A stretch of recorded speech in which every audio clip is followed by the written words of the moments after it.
안녕하세요. 바쁘신 와중에도 귀한 발걸음을 해주신 네빈 여러분, 그리고 랜선에서 함께하고 계시는 여러분, 진심으로 환영합니다.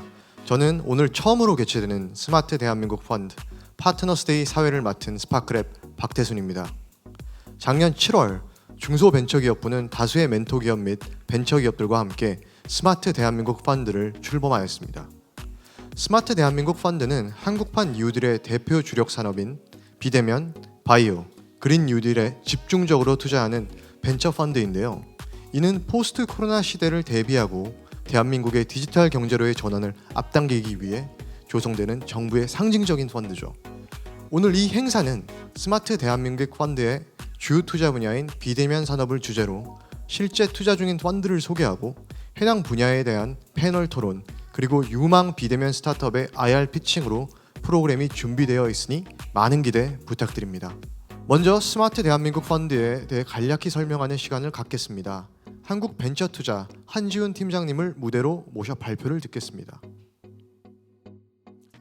안녕하십니까. 금일 스마트 대한민국 펀드에 대해 소개드릴 한국벤처투자 한지훈 팀장입니다. 스마트 대한민국 펀드는 포스트 코로나 시대를 대비하여 대한민국 디지털 경제 전환을 이끌기 위해 2020년도에 출범한 정책 펀드입니다. 스마트 대한민국 펀드에 대해 소개드리기 전에 해당 펀드의 이해도를 높이기 위해 한국벤처투자와 한국모태펀드에 대해 먼저 설명드리겠습니다. 한국벤처투자는 2005년 6월 모태펀드 출범과 함께 설립된 기관이며 벤처투자법 제66조에 근거하고 있습니다. 동사는 모태펀드 운용, 해외 벤처투자 자금 유치, 창업투자회사의 육성, 벤처캐피탈 전문 인력 양성 교육 등의 기능을 수행하고 있으며 벤처투자 생태계 혁신을 주도하는 벤처금융 전문기관으로 도약하기 위해 꾸준히 노력하고 있습니다. 그럼 동사가 운용 중인 모태펀드의 현황 및 성과에 대해 설명드리겠습니다. 한국모태펀드는 중소벤처기업부, 보건복지부 등 10개 부처가 출자한 펀드 오브 펀드의 형태이며 모태펀드와 민간 출자자가 함께 자펀드를 결성하여 중소벤처기업에 투자하는 방식으로 운용되고 있습니다. 한국모태펀드는 2020년 12월 기준 약 5조 8천억 원이 조성되었으며 모태펀드와 민간 출자자가 함께 출자하여 881개의 자펀드를 28조 원 규모로 결성하였습니다. 해당 자펀드를 통해 약 7천여 개 기업에 21조 4천억 원이 투자되어 국내 벤처 시장과 중소벤처기업의 성장을 뒷받침하고 있습니다. 1990년대 후반 제1벤처붐을 통해 폭발적으로 성장했던 벤처 투자 시장이 2000년대 중반 잠시 주춤하였으나 중소벤처기업부와 한국벤처투자가 함께 노력하여 현재의 제2벤처붐을 이끌어냈습니다. 그 결과 2017년 이후 매년 4조 원 이상의 벤처펀드가 결성되고 있고 중소벤처기업에 4조 원 이상의 투자가 이루어지고 있습니다. 선진국과 비교하였을 때 GDP 대비 벤처 투자 비중은 0.22%로 중국을 상회하는 수준으로 성장하였습니다. 한국모태펀드는 유니콘 기업의 성장을 주도하는 질적 성장을 이루고 있습니다. 작년 말 기준 국내 총 13개의 유니콘 기업이 배출되었으며 이 중 11개 기업이 모태펀드의 자펀드에서 투자된 기업입니다. 이와 더불어 모태펀드를 통한 벤처기업에 대한 투자가 지속적으로 확대된 결과 기업가치 1천억 원 이상의 기업 수가 지속적으로 증가하는 양적 성장도 함께 이루어지고 있습니다. 또한 2005년도부터 2020년까지 코스닥 시장에 상장된 기업 중 모태 자펀드에서 투자받은 기업 비중은 36.5%에 달합니다. 그리고 모태 자펀드에서 투자받은 기업은 그렇지 않은 기업에 비해 상장 가치가 약 34% 높았으며 상장까지 소요된 기간도 약 4년 단축된 성과가 있었습니다. 지금까지 스마트 대한민국 펀드를 운용하는 한국벤처투자와 동사가 운용하고 있는 한국모태펀드에 대해 설명드렸으며 지금부터 스마트 대한민국 펀드에 대해 소개해드리겠습니다. 스마트 대한민국 펀드는 포스트 코로나 시대를 대비하여 대한민국 디지털 경제 전환을 이끌기 위해 작년 7월 한국판 뉴딜 종합계획이 세부 정책으로 추진되었습니다. 2020년부터 2025년까지 6년간 매년 1조 원씩 총 6조 원 이상의 스마트 대한민국 펀드 조성을 계획하고 있습니다. 동 펀드를 통해 비대면, 바이오, 그린 뉴딜 분야를 영위하는 중소벤처기업에 중점 투자할 계획입니다. 비대면 분야의 주요 투자 대상은 정보통신기술, 인공지능 또는 빅데이터 기술을 활용하여 제품과 서비스를 비대면 방식으로 제공하는 기업입니다. 또한 바이오 분야의 투자 대상은 진단, 백신, 치료제, 의료기기 등 바이오 헬스케어 분야 사업을 영위하는 기업입니다. 그린 뉴딜 분야의 투자 대상은 그린 스마트 스쿨, 스마트 그린 산단, 그린 리모델링, 그린 에너지, 친환경 미래 모빌리티 산업을 영위하는 기업입니다. 스마트 대한민국 펀드는 2020년 7월 16일 운용 계획을 발표하고 같은 달 20일 스마트 대한민국 펀드에 참여하는 멘토 기업과 함께 스마트 대한민국 펀드 출범식을 개최하였습니다. 한국벤처투자는 작년 10월 펀드 운용사를 선정하였으며 이후 민간 출자자 매칭을 통해 지속적으로 펀드 결성 중에 있습니다. 2020년 스마트 대한민국 펀드는 정부 4,300억 원, 민간 8천억 원 이상 출자하여 약 1조 3천억 원 규모로 조성되었습니다. 이는 당초 목표인 1조 원을 뛰어넘는 성과로서 비대면 분야 5,700억 원, 바이오 분야 6천억 원, 그린 뉴딜 분야에 1,300억 원이 투자될 예정입니다. 스마트 대한민국 펀드에 참여하는 민간 출자자의 주요 특징으로는 네이버, 아모레퍼시픽, 신세계그룹, 크래프톤, 무신사와 같은 선배 기업이 후배 기업의 성장을 지원하기 위해 스마트 대한민국 펀드 출자자로 참여하여 멘토 기업 역할을 하고 있다는 점입니다. 다음으로 2021년 스마트 대한민국 펀드 조성 계획에 대해 설명드리겠습니다. 올해는 중소벤처기업부가 4천억 원, 민간 출자자가 6천억 원 이상을 출자하여 총 1조 원 이상의 펀드 조성하는 것을 목표로 하고 있습니다. 각 분야별 펀드 규모는 비대면 분야 6천억 원, 바이오 분야와 그린 뉴딜 분야에 각각 2천억 원 조성할 계획이며 현재 두 차례 정치 사업과 수시 사업을 통해 펀드 운용사를 선정하여 자펀드를 조성할 예정입니다.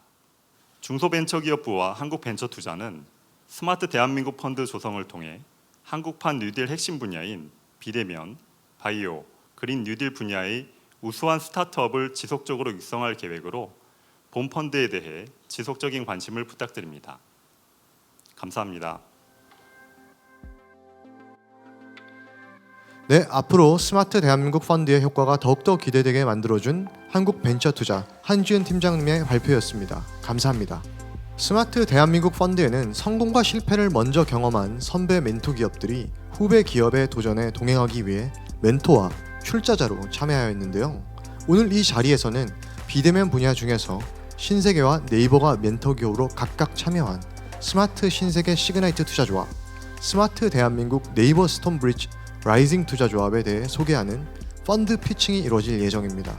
먼저 처음으로 발표할 스마트 신세계 시그나이트 투자조합은 멘토 기업인 신세계가 펀드 운영사 시그나이트 파트너스와 함께 펀드를 소개할 텐데요. 신세계 기획 담당 신사업팀 최지학 팀장님 먼저 자리로 모시고 스마트 대한민국 펀드에 함께한 계기, 향후 투자 전략 등을 듣겠습니다. 안녕하세요. 방금 소개받은 신세계의 최재혁이라고 합니다. 저희 투자 베이클인 시그나이트에 대해서는 조금 있다가 저희 임정민 투자총괄께서 설명을 해드릴 예정이고요. 그 전에 간단하게 저희 신세계그룹이 저희 스마트 대한민국 펀드에 참여하게 된 동기에 대해서 간단히 말씀드리고자 합니다.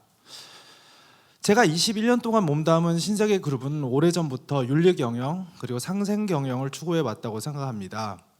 그리고 이러한 노력 중에 하나가 다양한 계열사를 통해서 스타트업을 발굴하고 또 육성하는 사업을 진행하는 것이었습니다. 돌이켜보면 꼭 스타트업 발굴뿐만이 아니라 저희는 다양한 디자이너들 그리고 저희 유통이나 패션에 관련된 회사들의 많은 지원을 아끼지 않아 왔고요. 그것이 저희가 좀 더 전문적으로 투자를 하기 위해서 새로운 비이클을 만들어야 되겠다는 필요성이 대두되었고, 그래서 신세계 그룹 내에 시그나이트 파트너스를 설립하게 되었습니다. 작년에 코로나로 인해서 신세계 그룹의 일부 사업인 오프라인은 잠시 타격을 받았습니다. 하지만 금세 회복을 했고 반면 비대면 온라인 사업은 빠르게 성장하는 것을 경험하게 되었습니다. 이것은 저희에게 굉장히 의미 있는 한 해를 맞이하게 되는 계기가 되었는데요. 이 때문에 전사적으로 기존 사업의 비대면화와 디지털 트랜스포메이션에 많이 집중하며 위기를 기회로 전환하고자 노력하였습니다. 이러한 노력의 일환으로 어려운 시장 환경에서도 비대면화를 통해 새로운 산업을 개척하는 스타트업을 발굴하고 성장을 지원하는 한국 벤처투자의 스마트 대한민국 펀드를 알게 되어 기꺼이 멘토 기업으로 참여하게 되었습니다. 신세계 그룹은 멘토 기업으로 지원한 신세계 백화점과 신세계 인터내셔널을 제외하고도 면세점, 마트, 편의점, 쇼핑몰, 온라인, F&B 등 22개의 다양한 비즈니스를 영위하고 있기 때문에 이번 펀드에서 투자하는 회사의 비즈니스가 어떤 분야의 사업이라도 신세계 그룹에서 지원해 줄 수 있는 전문성이 있을 것이라고 생각합니다. 특히 저희가 다소 부족한 IT 기술 기반의 언택트 분야라면 신세계와의 공동 프로젝트로 기대할 수 있는 시너지가 매우 클 것으로 판단이 되고 있습니다. 저희 신세계는 그동안 제품 또는 서비스를 판매할 수 있는 언오프라인 판로 제공, 사무실 공간 제공, 펀드 출자, 투자 등을 통해서 여러 방면으로 스타트업을 지원해 왔습니다. 구체적인 사례로는 신세계 인터내셔널에서는 공유 오피스 운영을 통해서 스타트업에게 근무 공간을 저렴한 가격에 제공한 이력이 있고, 백화점과 프로퍼티에서는 우수한 지역 스타트업에게 언오프라인 판로를 제공하는 등의 사례가 있었습니다. 또한 최근 신세계 INC에서 투자했던 얼번베이스는 다양한 신세계 계열사와 여러 공동 프로젝트를 기획하고 있기도 합니다. 이러한 그룹 내 경험을 바탕으로 저희는 스마트 대한민국 펀드로 투자한 스타트업을 위해 신세계만의 차별화된 밸류업 프로그램을 제공할 예정입니다. 이러한 프로그램은 크게 두 가지로 나눌 수 있는데요. 첫 번째는 멘토 기업의 신세계 인프라를 통해 스타트업의 사업 단계별로 차별화된 지원을 제공할 계획입니다. 초기 단계 기업의 경우 창업 지원, 판로 개척 등 사업 안정화를 위한 지원을 제공하고, 성장기 단계의 경우 신세계 그룹과의 공동 프로젝트 진행, 글로벌 네트워크 연계 등 사업 확장에 도움이 될 수 있는 서비스를 지원할 계획을 가지고 있습니다.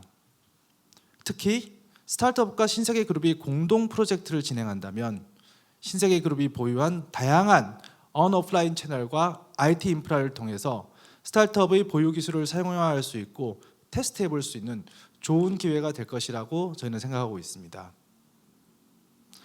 두 번째는 신세계 그룹이 보유한 내부 산업 전문가 및 외부 자문단 네트워크를 활용해서 전문성 있는 멘토링 서비스를 제공하여 스타트업의 애로사항을 적극적으로 자문해주고 이를 기반으로 빠르게 성장할 수 있도록 지원할 예정입니다. 다들 아시다시피 신세계는 특히 유통, IT, 법률, 재무, 회계뿐만이 아니라 여러분들이 잘 아시는 뷰티나 패션의 다년간의 산업 경영을 가진 전문가 풀을 보유하고 있기 때문에 이들과 다양한 협의체를 정기적으로 운영해서 스타트업의 고충을 해결하고 선배로서 기술적, 전략적 지원을 하고자 합니다. 이렇듯 대기업과 스타트업의 상승의 기회를 만들어준 한국 벤처 투자에게도 감사한 마음을 전하고 싶고, 시그나이트 파트너스가 신세계와 스타트업의 가교 역할을 해서 스타트업을 위한 투자부터 지원, 육성까지 잘 맡을 수 있도록 저희 멘토 기업들도 적극적으로 동참하도록 하겠습니다. 감사합니다. 네, 바로 시그나이트 파트너스 임정민 상무님을 모시고 펀드에 대한 소개를 듣도록 하겠습니다. 네, 안녕하세요. 시그나이트 파트너스 투자총괄 임정민입니다. 오늘은 제가 저희 회사 시그나이트 파트너스와 또 저희 회사가 운영 중인 스마트 대한민국 펀드 스마트 신세계 시그나이트 투자조합에 대해 설명을 드리겠습니다. 먼저 저희 시그나이트 파트너스는 당신의 삶의 라이프스타일을 혁신해주는 여러 가지 스타트업과 기술들에 투자하는 벤처 캐피탈입니다. 저희는 앞서 최재혁 팀장님께서 말씀해 주셨듯이 신세계그룹이 2020년에 설립한 벤처 캐피탈 회사입니다. 저희는 모든 사람들의 라이프스타일을 혁신하는 기술 그리고 그런 창업가들에 투자를 하고 있습니다. 저희는 또 회사 이름에도 파트너스가 붙었다시피 스타트업들과 창업가들과 다양한 파트너십을 구축하면서 우리 모든 삶의 혁신을 이루는 그런 스타트업에 투자를 하고자 합니다. 저희가 보는 많은 회사들은 브랜드 회사들이 많은데요. 기술뿐만 아니라 스타트업이 가진 브랜드를 좀 더 높일 수 있는 그런 가치를 창출하고자 합니다. 저희 팀은 여기 보이시는 다양한 사람들 외에도 또 많은 사람들이 함께 하고 계십니다. 신세계에서 오신 산업 전문가분들, 또 벤처 투자 전문가분들, 그리고 다양한 백그라운드를 가진 분들이 저희 팀에 합류하셔서 지금 현재 12명으로 저희가 운영을 하고 있습니다. 저희는 2020년 7월 달에 설립을 하게 되었는데요. 짧은 기간이었지만 그래도 여러 개의 가능성 있는 잠재성 높은 스타트업에 투자를 할 수 있게 되었습니다. 여러분들이 잘 아시는 패션 마켓플레이스인 에이블리에도 투자를 하게 되었고요. 또 미국 LA에 있는 패션 브랜드 회사인데요. 인타이어 월드라는 브랜드에도 저희가 투자를 하게 됐습니다. 그리고 또 너무나 잘 알고 계시는 슈퍼앱인 그랩에도 저희가 투자를 하게 되었습니다. 저희는 작년 2020년 12월에 한국벤처투자와 함께 스마트 신세계 시그나이트 투자조합을 결성을 하게 되었습니다. 이 펀드에 대해서 잠시 설명을 드리도록 하겠습니다. 먼저 스마트 신세계 시그나이트 투자조합은 코로나 시대 이후에 변화된 라이프스타일, 저희가 비가역적으로 변화된 라이프스타일을 혁신할 스타트업에 투자를 하고 또 이들에게 신세계가 가진 강점을 활용해서 좀 더 성장을 지원을 하고 글로벌로 나갈 수 있는 그런 지원을 하는 벤처 펀드라고 보시면 되겠습니다. 이 펀드는 작년에 500억 원 규모로 조성이 되었고요. 조합원들은 한국벤처투자 그리고 멘토 기업으로서 신세계 또 신세계 인터내셔널이 참가해 주시고 계십니다. 이외에도 신세계 계열사인 신세계 센트럴시티 그리고 KB국민카드도 함께 이 펀드에 참여해 주고 계십니다. 먼저 이 펀드가 투자하는 분야에 대해서 말씀을 드리겠습니다. 저희는 웨어라는 프레임워크를 만들었는데요. 이 웨어라는 프레임워크는 워크, 스마트 워크, 또 디지털 헬스케어, 그리고 교육 분야의 에듀케이션, 리테일, 그리고 컨텐츠 엔터테인먼트 쪽을 포함하게 됩니다. 이들 분야들은 모두 코로나 때문에 굉장히 많은 타격을 받은 또 변화를 겪은 그런 분야이기도 한데요. 우리가 재택근무를 많이 하면서 새로운 많은 기술들이 필요하게 되었고 이런 기술들을 저희가 빠르게 찾아서 투자를 하는 워크 분야가 있습니다. 많은 사람들이 더더욱 높은 건강에 대한 관심도가 높아지면서 디지털 헬스케어, 특히나 AI라든지 센서라든지 이런 기술들에 저희가 투자를 하게 됩니다. 그리고 코로나 이후에 더더욱 또 성인 교육, 각 분야의 많은 교육 분야들의 스타트업이 나오고 있는데요. 이런 교육 기술을 가진 스타트업에 저희가 투자를 하게 됩니다. 리테일 분야는 아무래도 신세계가 가진 강점을 가장 잘 스타트업의 성장을 도와줄 수 있는 분야이기도 한데요. 물류 유통부터 시작해서 브랜드까지 전 영역에 걸쳐서 저희가 리테일 스타트업을 찾아서 리테일 테크에 투자를 하려고 합니다. 그리고 마지막으로 컨텐츠 엔터테인먼트 분야도 빠질 수가 없습니다. 뉴미디어 그리고 e스포츠라든지 한국이 강점을 가진 또 한국이 글로벌에서 더욱 잘할 수 있는 그런 분야의 스타트업을 찾고 있습니다. 투자 단계에 대해서 말씀을 드리면 저희는 초기부터 후기까지 풀스택으로 투자를 하는 벤처 펀드입니다. 먼저 프리시리즈 A 단계, 또 한 1,000억 미만 기업 가치를 가진 시리즈 A 이하 단계, 그리고 그 이상의 기업 가치를 가진 후기 단계 모두 골고루 저희가 투자를 하게 됩니다. 각 분야에 대해서 저희가 지난 기간 동안 검토했던 회사들 실제 데이터입니다. 검토했던 회사들이 약 100몇십 개 정도 되는데요.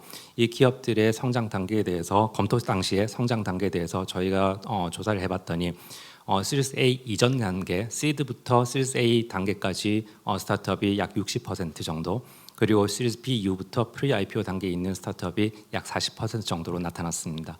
그만큼 저희가 다양한 단계의 스타트업을 검토하고 있다는 것을 보여주고 있습니다. 저희는 이렇게 다양한 단계의 스타트업을 검토를 하면서 또 각 단계에 맞춰진 맞춤형 성장 지원 프로그램을 가지고 있습니다.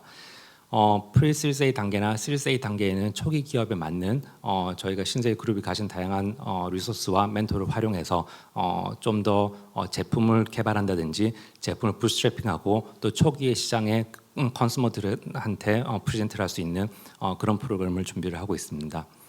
후기 단계 스타트업 같은 경우에는 좀 더 글로벌로 갈 수 있는 성장 발판을 마련해 주고자 신세계 그룹이 가지고 있는 다양한 해외 법인들 또 해외 네트워크를 활용해서 저희가 글로벌 판매 유통 채널을 마련해 주려고 하고 있습니다. 이미 이런 사례는 여러 건이 있었는데요. 스타트업과 공동 프로젝트를 한다든지 또는 새로운 판매 유통 채널을 만들어 준다든지 하는 사례가 있었습니다. 과거 사례를 보자 그러면 신세계 계열사인 신세계 INC와 함께 인터마인즈와 함께 무인 자동 결제 기술 여러 가지 마트라든지 이런 쪽에 쓸 수 있겠죠. 이러한 무인 자동 결제 기술에 대해서 공동 개발을 한 사례도 있었습니다. 또 이마트와 토르 드라이브와 함께 2019년도에는 무인 자율 배송을 할 수 있는 서비스를 공동 개발을 하기도 했습니다. 저희가 이 스마트 펀드에서 투자한 포트폴리오를 몇 개를 소개를 해드리겠습니다. 먼저 홈스 컴퍼니는 요즘 1인 가구가 급격히 늘어나고 있죠. 1인 가구의 주거 문제를 좀 더 해결하고 좀 더 좋은 퀄리티로 주거 환경을 개선하고자 하는 홈스 컴퍼니가 있습니다. 더 저렴한 비용에 더 높은 삶의 퀄리티를 만들어 주려고 노력하는 그러한 프롭테크 회사입니다. 홈스 컴퍼니에 저희가 투자를 했습니다. 그리고 또 최근에는 이 디지털 헬스케어 기술을 가진 휴이노에 투자를 했습니다. 이 휴이노는 심전도 검사를 원격으로 더 오랫동안 할 수 있는 혁신적인 기술을 가진 테크 기업입니다. 이 휴이노에 저희가 관심을 가지고 투자를 하게 되었고 신세계와 함께 향후에 좀 더 디지털 헬스케어, 디지털 모니터링에 대해서 저희가 좀 더 많은 성장을 하려고 도와드리려고 하고 있습니다. 저희 펀드를 운영하는 핵심 운용 인력에 대해서 설명을 드리겠습니다. 먼저 크게 두 그룹으로 나눌 수가 있을 것 같은데요. 산업 전문가 그룹 또 벤처 투자 전문가 그룹이 있습니다. 벤처 투자 전문가 그룹에는 저와 또 김기영 수석이 담당을 하고 있고요. 산업 전문가 그룹에는 오랫동안 또 인더스트리에서 직접 물류 유통과 브랜드 론칭 또 해외 사업 등을 진행해 주셨던 여러분들이 참가해 주시고 계십니다. 저희 펀드는 향후 2년간 최소 20건 이상 또 펀드 사이즈에 맞게 400억 원 이상 투자를 계획을 하고 있습니다. 특히 아까 설명드렸던 비대면 웨어 분야에 저희가 좋은 잠재성이 높은 성장 가능성이 높은 스타트업을 적극 찾아서 적극적으로 투자를 하려고 계획을 하고 있습니다.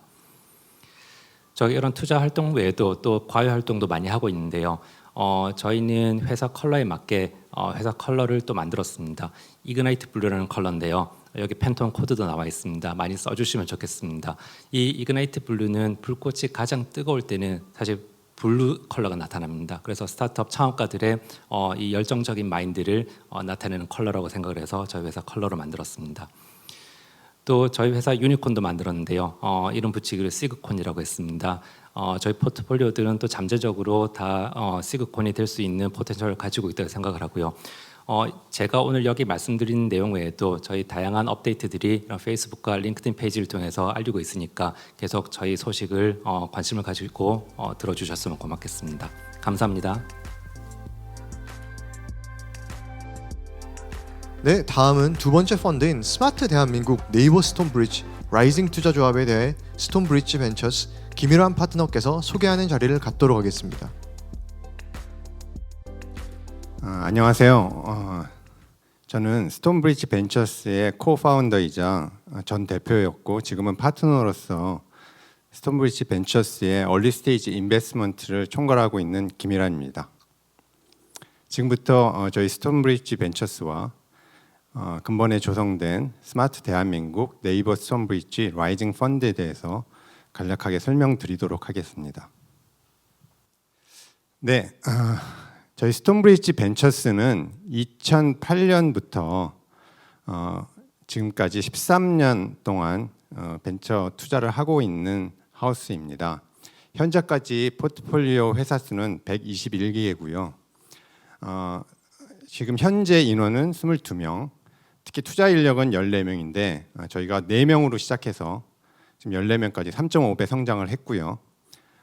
펀드의 개수는 16개, 처음 출발할 때 3개 펀드로 시작해서 마찬가지로 5배 이상 성장을 했습니다. 저희가 매니징하고 있는 전체 자산 규모는 6,894억 원이고요. 이는 저희가 한 700억 정도에서 시작을 했는데 10배 이상의 성장을 했습니다. 벤처캐피탈은 어쨌든 투자 회사이기 때문에 뭐 실적이 당연히 중요할 거고요. 저희 지금까지의 누적 IRR, 그로스 IRR이 22.9%로 미국의 탑티어 VC가 지표가 되는 20% 이상의 IRR을 기록하고 있는 하우스입니다. 네, 저희 회사는 업계에서 유니콘 메이커라고 알려져 있습니다. 저희는 3가지 투자 키워드를 통해서 유니콘을 육성하는 데 동참합니다. 먼저 모험 자본에 충실한 벤처 캐피탈로서 선제적 투자를 집행을 하고요. 이 집행된 투자 포트폴리오한테 다양한 단계에서 지속적인 팔로운 투자를 통해 스케일업하고 이를 통해 다수의 유니콘을 창출하고 있습니다. 뭐 저희가 창출한 유니콘, 현재의 유니콘 그리고 앞으로 유니콘이 되는 예비 유니콘들을 지금 나열한 화면을 보고 계십니다. 대표적인 성공 사례로서 저희 배틀그라운드로 유명한 크래프톤, 그 배달의 민족 최근에 합병된, 그리고 부동산 업계에서 유니콘 대열에 참여하고 있는 직방, 그리고 펄어비스, 티켓몬스터, 수아랩 등등 이미 많은 성공 사례를 보이고 저희 입장에서는 굉장히 큰 수익률로 회수를 한 바가 있습니다. 또한 지그재그, 아이디어스 같은 예비 유니콘도 저희 대표적인 성공 사례 중에 하나입니다. 이번 펀드의 결성 배경에 대해서 말씀드리겠습니다. 지난 30년간 IT 중심의 비약적인 도약들이 있었고요. 그 주기는 약 10년에 걸쳐서 일어났습니다. 과거에 90년대에 PC가 비약적인 도약, 계단식 성장을 이끌어냈고 그 다음에는 인터넷, 2000년대, 그 2010년대는 모바일이 이뤄냈는데요. 그 3가지 30년 동안의 계단식 성장은 어떤 디바이스, 모든 사람이 쓰고 있는 디바이스를 통해서 이루어진 어떤 비약적인 웨이브라고 한다면 이번에 저희는 이 코로나 바이러스로 인해서 시작된 이 언택트의 흐름이 또 하나의 메가 트렌드의 시작이라고 생각을 하고 있습니다. 왜냐하면 이와 같은 메가 트렌드는 결국은 사람의 행동에 대한 변화로부터 야기가 되는데 지금의 언택트라는 그 them은 모든 사람들의 행동의 변화를 야기할 수 있는 폭발적인 영향력을 갖고 있기 때문입니다. 그래서 저희 펀드는 바로 이 큰 빅 웨이브를 통해서 발굴된 넥스트 빅 띵을 발굴하는 쪽에 투자하려고 합니다. 다음은 주요 투자 테마, 이 펀드의 주요 투자 테마에 대해서 설명드리겠습니다. 저희는 3가지 키워드를 통해서 5가지 섹터를 생각하고 있고요. 첫 번째 키워드는 글로벌입니다. 그리고 두 번째 키워드는 기술, 그리고 세 번째 키워드는 혁명적 어프로치가 되겠습니다. 이번 빅 웨이브의 특징이 또 다른 하나가 기존의 어떤 빅 웨이브는 인더스트리 스탠다드를 이끌고 있는 미국에서 출발해서 이게 전 세계적으로 퍼지는데 한 2, 3년의 타임 갭이 있었는데요. 이번에 바이러스로 인한 이런 빅 트렌드는 전 세계 동시다발적으로 이루어진다고 생각을 합니다. 그래서 특히나 IT 인프라와 좋은 인력을 보유하고 있는 우리나라에 굉장히 큰 기회가 될 것 같고요. 그래서 이를 통해서 지금 현재 구현되고 있는 여러 가지 비대면 서비스, 그리고 두 번째는 이 비대면 서비스들이 를 가능하게 하는 기반 기술, 그리고 세 번째는 지금 굉장히 많은 화두가 되고 있지만 또 하나의 많은 변화를 이끌어낼 블록체인. 그리고 네 번째는 아까 말씀드렸던 글로벌로 진출하는데 지금까지 우리나라의 어떤 IT 산업의 발전의 레거시 때문에 꽃 피우지 못했던 B2B SaaS가 드디어 이제 타이밍을 맞았다고 생각하고요. 마지막으로는 점점 사회가 발전하고 경제가 발전할수록 결국은 주목할 수밖에 없는 건강에 대한 관심. 그 때문에 디지털 헬스케어가 또 다른 주요 섹터가 될 거라고 생각하고 있습니다. 저희는 상당히 큰 규모의 앞서 설명드렸던 것처럼 상당히 큰 규모의 자산을 운영하는 회사입니다. 본 라이징 펀드는 저희가 저희 그 아까 유니콘으로 성장시키는 전체 흐름에 있어서 앞단에 초기 기업에 선제적인 투자를 하는 펀드로서 자리매김을 할 거고요. 저희는 이 펀드를 유니콘을 만들어내는 어떤 보석들을 발굴하는 스카우트 펀드로 활용하려고 합니다. 따라서 시드 또는 프리-A 그리고 시리즈 A 등 아주 초기 투자에 집중할 예정이고요. 이 펀드를 통해서 발굴한 포트폴리오들에 대한 후속 투자는 저희 스톤브리지가 운영하고 있는 메인 펀드들 1,000억 이상의 메인 펀드들을 통해서 계속 지속적인 팔로원 투자를 할 예정이고 마지막으로 이를 통해 유니콘을 육성하려고 합니다. 저희 회사가 아까 유니콘 메이커라고 말씀드렸는데 다른 투자자들 유니콘에 투자했다는 경험을 얘기한 투자자들과 다른 특징이 바로 초기부터 투자해서 지속적으로 투자를 해왔다는 겁니다. 그래서 저희 한 기업에 투자하는 횟수가 평균적으로 3회가 되고요. 최대 한도로 많이 투자한 건수는 6번까지 후속 투자를 한 케이스도 있습니다. 저희는 이런 흐름이 결국은 유니콘을 육성하는 스톤브리지의 유니크한 경쟁력이라고 생각합니다.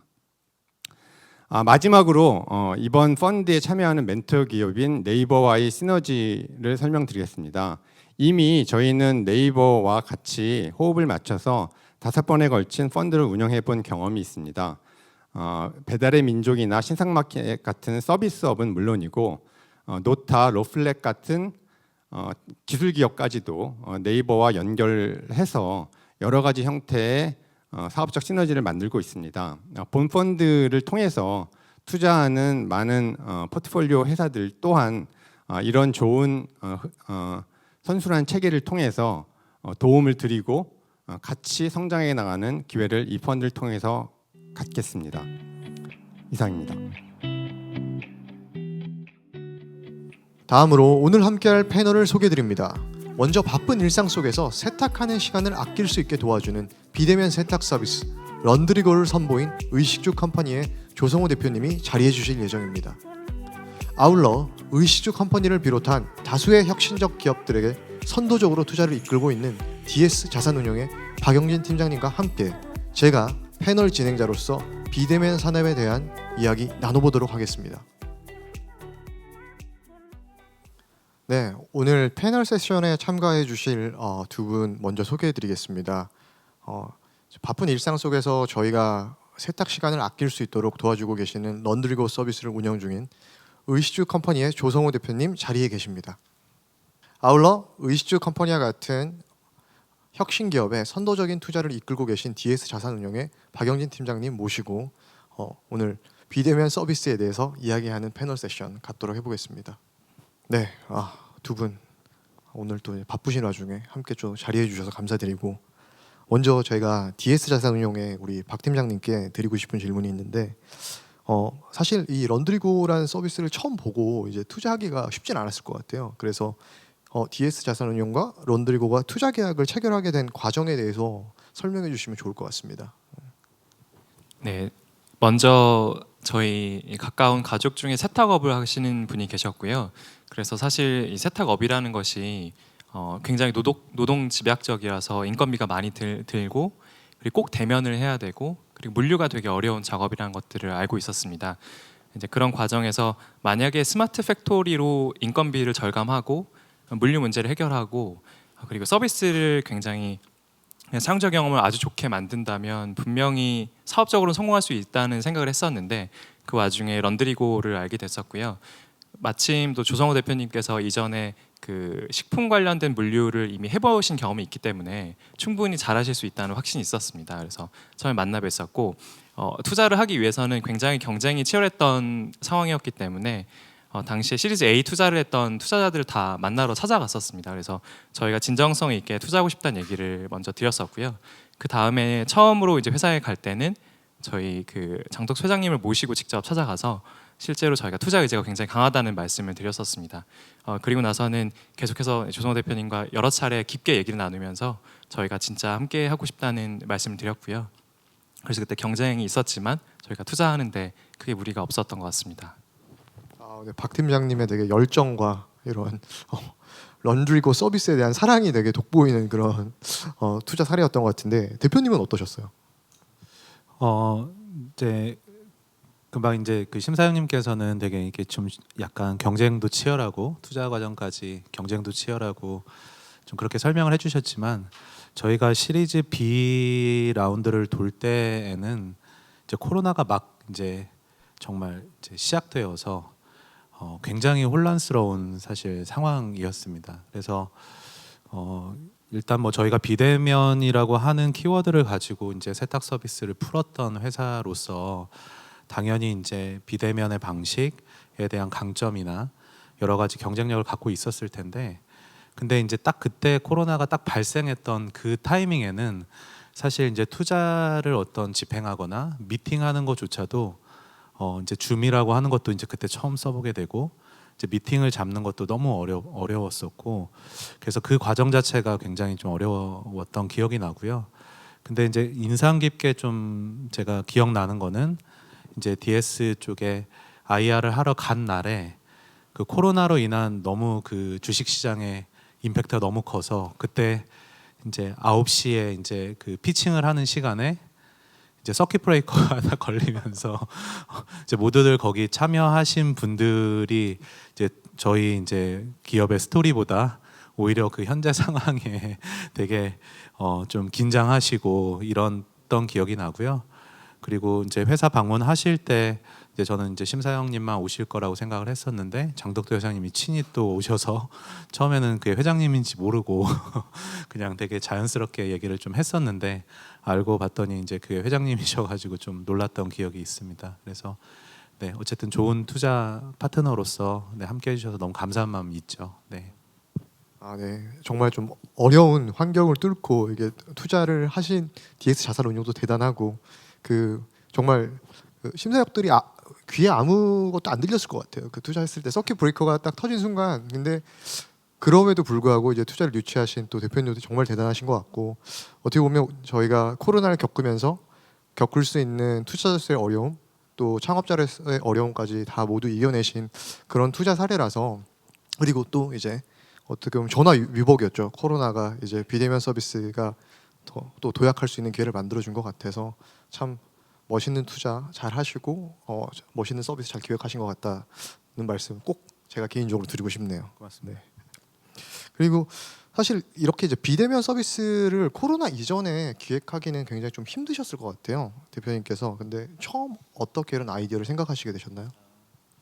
그러니까 사실 그 저는 여전히 비대면이라고 하는 게 주제라고 생각지는 않습니다. 그러니까 저희는 저희가 생각하고 있는 저희가 꿈꾸는 회사가 꿈꾸는 회사의 비전 서비스가 나아가야 될 그 방향은 여전히 99.9% 거의 100%에 가까운 이 세탁 산업이 오프라인을 근거로 하고 있고 이 산업을 어떻게 모바일로 우리가 그 전환시키고 그 모바일 시장의 시대를 열어갈 것이냐가 사실 메인 주제였습니다. 그렇기 때문에 단순히 모바일로 주문만 한다 그래서 세탁의 과정이 끝나는 게 아니라 뭐 생각해 보시면 세탁이라고 하는 것은 고객의 옷이 문 밖으로 나갔다가 세탁이 된 다음에 다시 문 안으로 들어가야 되는 굉장히 특이한 그 물리적인 그 구조를 갖고 있는 그 산업이거든요. 그래서 단순히 모바일로 주문해서 이게 세탁 과정이 끝나는 게 아니라 이 밖에 나갔다가 이게 과정이 진행이 돼야 되는 것이죠. 그래서 저희는 이 어떻게 하면은 이 오프라인을 모바일 시대를 열어갈 것이냐 해서 저희는 만나서는 도저히 답이 없다. 그러니까 현대인의 라이프 스타일상 시간 약속해서 뭔가 만나가지고 세탁물을 수거하고 또 뭔가 가격을 결정하고 개수를 세고 검수를 하고 뭐 어떤 CS를 응대를 하고 또 만나서 또 시간 약속해서 갖다 주고 저는 이렇게 해서는 도저히 이 모바일로 주문을 할 수 있겠지만 이게 온전히 그 라이프 스타일에 깊게 들어갈 수 있는 서비스는 만들기가 어렵겠다 생각해서 저희는 그때 이제 내린 결론은 모바일 서비스를 하기 위해서는 만나면 안 된다라는 이제 결론을 냈었고요. 그때가 이제 처음 서비스를 기획했던 2018년도 초였습니다. 법인을 설립하고 저희가 한 1년 2개월 정도 이제 서비스를 아주 오랫동안 기획을 했는데 처음에는 비대면이라는 말 자체를 저희가 이제 내부적으로 쓸 때만 하더라도 뭐 코로나를 생각하면서 했던 거는 전혀 아니었었고요.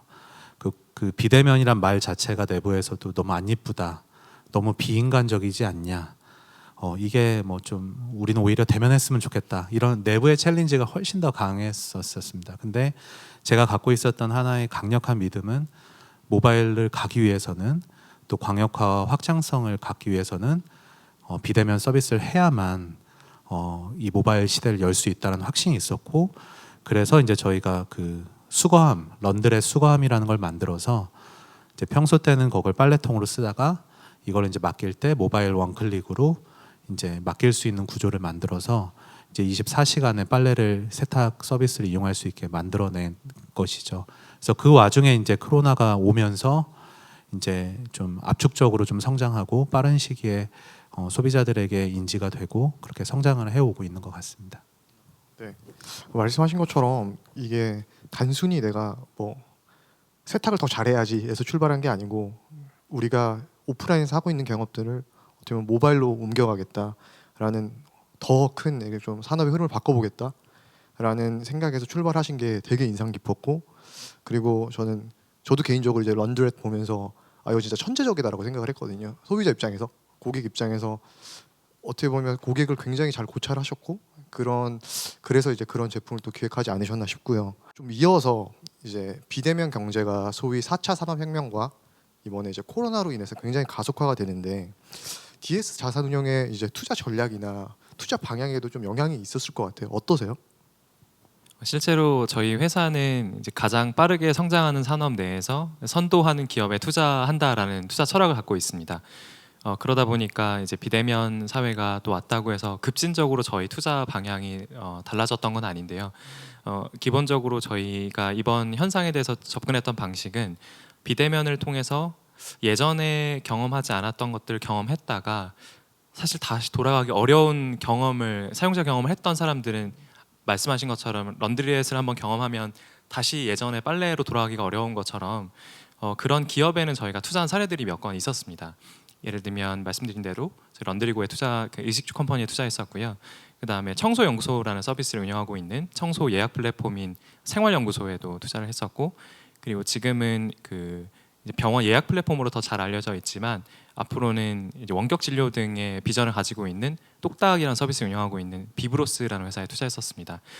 그 외에도 일단 기본적으로는 이 이후의 현상에 대해서는 뭐 O2O나 뭐 컨텐츠, 뭐 이커머스 그리고 또 뭐 사스, 뭐 VR 같은 뭐 메타버스 관련된 서비스 등등을 다양하게 보고 있고요. 이런 산업들이 어떻게 움직이는지에 따라서 저희 투자가 아마 적응을 하지 않을까라고 생각하고 있습니다. 지금 말씀하신 영역들이 제가 좀 소름이 돋은 게 저희도 저희 스파크랩스도 굉장히 좀 관심을 두고 있는 영역이고 역시 이제 좋은 사람들은 되게 생각을 비슷하게 하는구나 이런 생각이 좀 들었습니다. 네. 맞아, 농담이고요. 두 분께 이제 좀 산업 전망에 대해서 좀 여쭈고 싶어요. 어쨌든 우리가 이제 지금 당면한 이런 이제 비대면은 이제 어디 가지 않을 거고 앞으로 함께 할 건데 그럼 먼저 이제 제가 대표님께 여쭤볼게요. 비대면 경제 활성화를 위해서는 어떠한 법이나 제도가 변화되어야 될까요? 저희도 이제 뭐 여러 이제 좀 새로운 사업을 하고 있고 뭐 기존에 이제 존재하고 있었던 산업을 이제 모바일로 이제 전환해 가면서 이제 또 그것을 가동하는 또 이제 팩토리도 운영을 하고.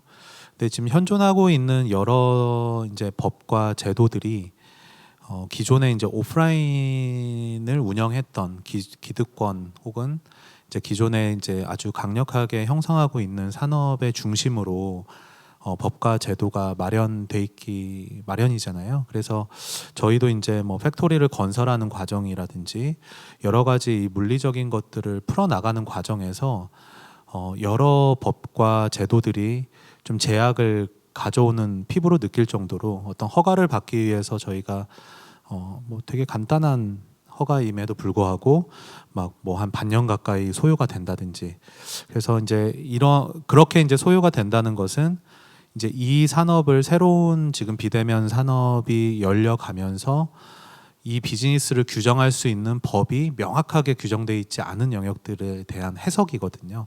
근데 그 해석을 조금 더 적극 행정을 통해 가지고 풀어내면은 사실 저희 같은 기업들이 조금 더 빠르게 성장할 수 있는 기회들이 많을 텐데, 이제 그것을 적극적으로 이제 해석하는 이제 관계 부처나 그 부서들 입장에서는 또 부담스러운 것도 사실일 겁니다. 그래서 여기에서 오는 좀 이제 뭐 법과 제도들이 조금 더 이런 그 새로운 산업을 열어가는 그 회사에게는, 서비스들에게는 조금 더 적극 행정으로 해석하여서 조금 더 빠르게 규제를 풀어주고, 문제가 됐을 때 그것을 다시 뭐 여러 가지 형태의 제도 완비나 규제를 통해서 다시 좀 컨트롤할 수 있는 그런 방식으로 조금 빠르게 좀 바뀌면 좋겠는데, 뭐 과연 바뀔 수 있을지는 아직 뭐 확신적이지는 않습니다. 네.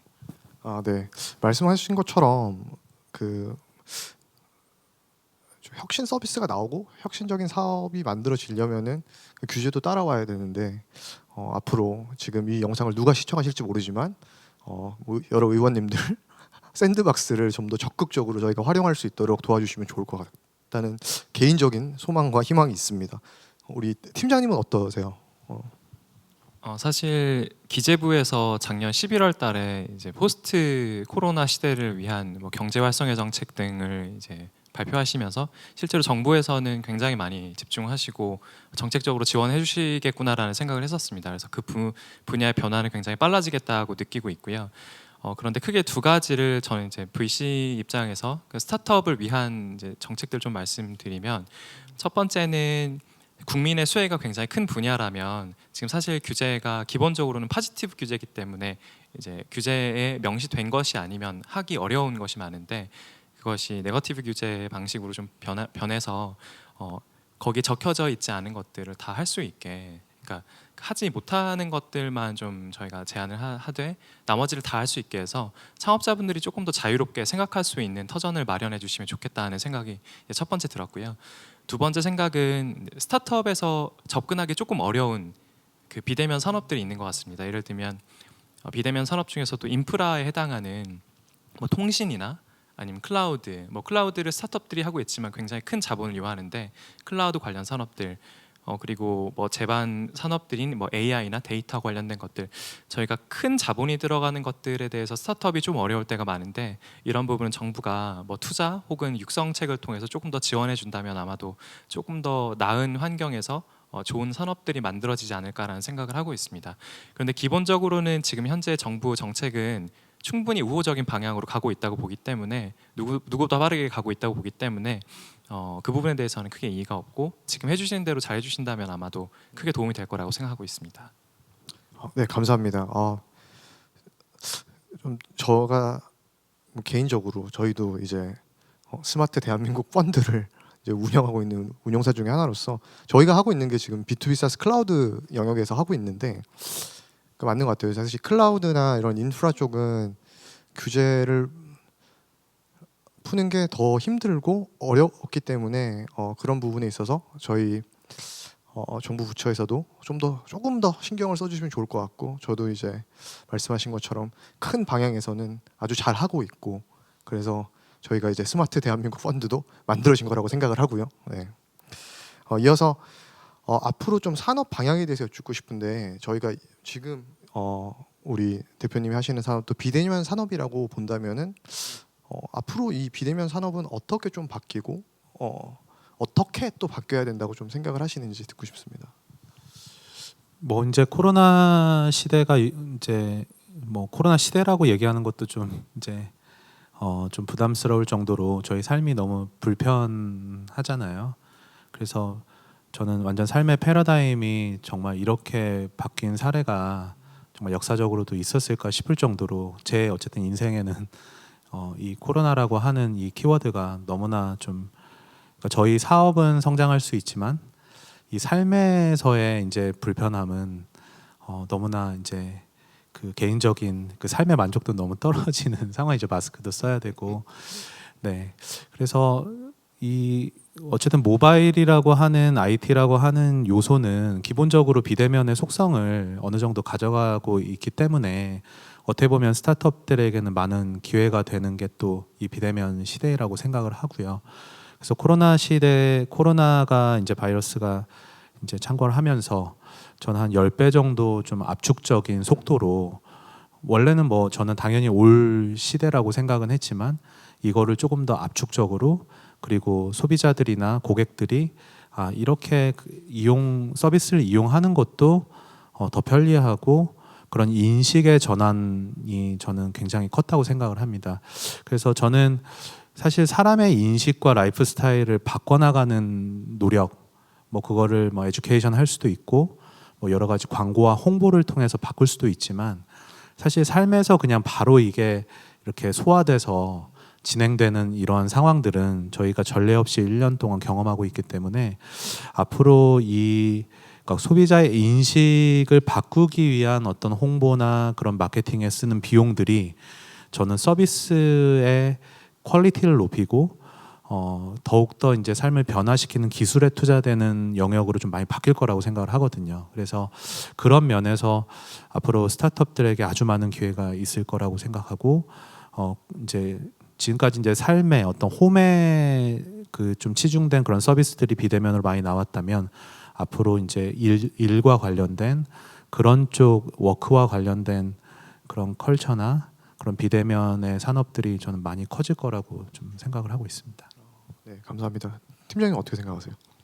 네, 그 비대면 산업에 대한 전망을 이제 보자면 사실 지금까지 중에 제일 중요했던 부분은 그동안 되게 당연하게 어쩔 수 없이 했던 것들이 있었는데 그것들을 이제 완전 대면에서 비대면으로 하는 경험을 한번 해보고 이게 정말 좋고 편했구나라는 걸 그 느끼는 사람들이 많아졌다는 게 되게 중요한 포인트고 그리고 그렇기 때문에 다시 돌아가기 어려운 환경으로 가고 있는 게 단순히 이번 이벤트가 일회성이 아닐 수 있다는 저의 생각입니다. 뭐 예를 들면 저희가 장복이라는 경험은 일상적으로 그 장복이라는 경험 자체가 무조건 좋았던 경험은 아니었는데 일상적으로 가는 것이 일반적이었지만 마트를 가는 것이 일반적이었지만 어느 순간 장보기가 어려워져서 온라인으로 장 보는 그 경험들을 하고 온라인으로 물건을 사는 경험들을 더 많이 하게 되면서 생각보다 이게 더 편하다는 거를 사람들이 알게 됐고 그런 것들이 일반적이게 되었거든요. 예를 들면 저희가 초기 투자했던 그 컬리라는 회사가 있습니다. 그 회사가 비대면 시대에 사실 코로나 이후에 큰 수혜주였고 거래량이 폭증하는 사태가 있었는데 그 와중에 그것이 일회성으로 끝나는 것이 아니라 그 거래액이 유지되면서 계속 성장하고 있는 그림을 볼 때 이게 단순히 하나의 현상이 아니라 정말 일상을 바꾸는 이벤트일 수도 있겠다는 생각을 하게 되거든요. 그래서 그런 의미에서 비대면 산업이 사실 비대면이라는 것이 조성호 대표님 말씀하신 것처럼 기존에 있었던 그 ICT 혹은 뭐 언택트 방식이었지만 실제로는 삶을 많이 바꾸는 일회성 요인이 아닌 것일 수 있겠다라는 생각을 하고 있습니다. 네, 두 분 말씀 들어보니까 정말 앞으로 어떻게 세상이 변할지가 더욱더 기대가 되고 그리고 나가서 억지로라도 고객들이 지금 이 코로나 때문에 고객의 비헤비어를 바꾸는 게 굉장히 힘들었잖아요 그동안. 근데 그 말씀하신 것처럼 10배는 빨라진 것 같고 그리고 단순히 저희가 이제 라이프에서만의 변화가 아닌 워크에서도 변화가 또 기대되는 그런 상황인 것 같습니다.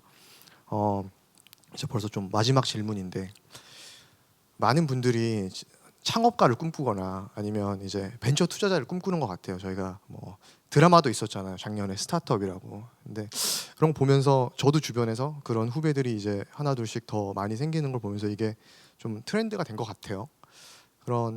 그 선두에 계시는 두 분께 좀 후배들을 위해서 이제 조언을 구하자면 어떤 좀 조언이 있을 수 있을까요?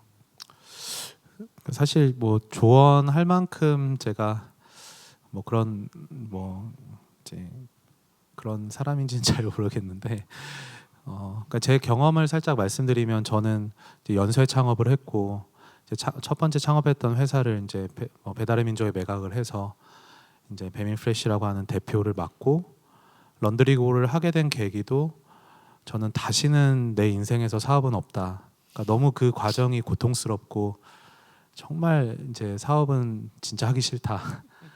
그게 사실 피해 다녔었거든요. 그래서 그렇게 미국에 여행 갔다가 이제 그 도둑놈이 그 SUV 차량을 털고 거기에서 이제 도둑놈이 빨래를 쇼핑백에다 막 다 담아놓은 거를 모든 짐을 가져갔는데 그 짐을 안 가져가 가지고 그러면 이게 뭔가 사업으로 도둑놈이 빨래도 안 훔쳐갈 수 있으니까 예전에 했던 이런 딜리버리와 모바일을 결합하면 되게 재밌는 게 나오겠다 해서 세탁 여행 다니고 뭐 그러다 뭐 여러분들 만나고 이러다가 지금 저도 왜 이 사업을 하고 있는지 모르겠거든요.